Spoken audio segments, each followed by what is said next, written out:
Hello everyone, my name is Josh with Knight Day Plumbing.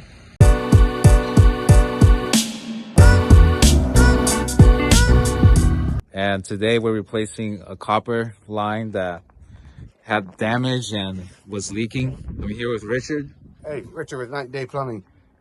We located a leak. It's underneath all this guy's landscaping, and we don't want to dig it up. So what we're going to do is we located the water line. It's 1 inch copper. We cut out a section and installed our cable to the inside of the house to the new water line, 1 inch water line. We're going to pull. So we're going to pull that new water line and tie it back into the existing water line, so that we don't have to disturb his landscaping. Now for the inside, we'll show you real quick. Here inside, what we did was we removed the meter. We chiseled out around the existing line coming into the house to give us some room for the new pipe to be inserted, pulled through. We inserted our cable through the old line. We tied it up to our new copper line that we're going to be inserting. And if all goes well, we'll be back in water in no time. Our wire pulling system right here. We hook this here up to the cable to pull our copper line. All right, so we attached this. We're about to pull. Okay, so from the outside, we pulled it a little bit. And here on the inside, it started going through. So all we're going to do now, while I'm out there pulling it with the excavator, Josh, JC, he's just going to unroll it.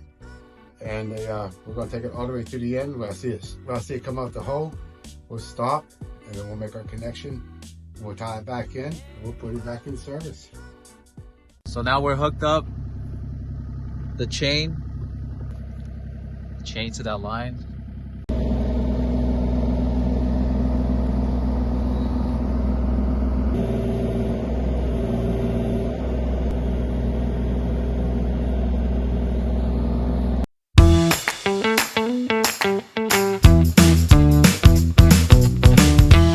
And today we're replacing a lead line here in Pittsburgh, Pennsylvania. We're drilling through the sidewalk to get access to that lead line. We all know that lead is poisonous, detrimental to your health, gets in your water, eventually can cause some problems, especially for children. So we're following the city's initiative to replace the lead lines in this city, in the city of Pittsburgh. And this is one of the projects. This is how we're starting, and we'll walk you through the process. So stay tuned.